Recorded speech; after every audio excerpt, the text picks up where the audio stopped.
Tout ce que tu dis revient sur toi. Voilà en substance la réponse, tout en ironie, de Vladimir Poutine à Joe Biden. Le président américain avait dans une interview qualifié son homologue russe de tueur. Quand j'étais petit, on avait l'habitude de dire, quand on se disputait pendant la récréation, c'est celui qui dit qu'il est. Ce n'est pas un hasard, ce n'est pas qu'un dicton enfantin, il y a un sens psychologique profond. Nous voyons toujours nos propres traits dans ceux des autres et nous pensons qu'ils sont comme nous sommes en réalité. Cette passe d'armes verbale plonge les relations russo-américaines dans une nouvelle spirale de tension.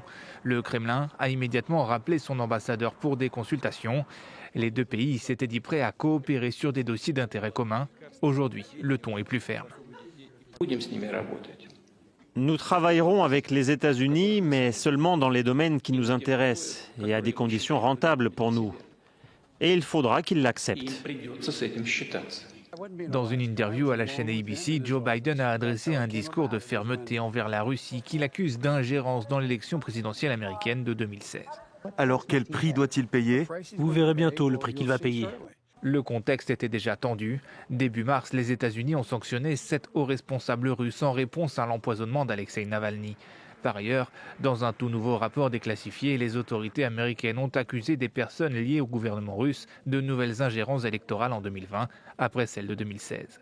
Des conclusions immédiatement démenties par le porte-parole du Kremlin, Dmitri Peskov, qui parle d'accusations sans fondement.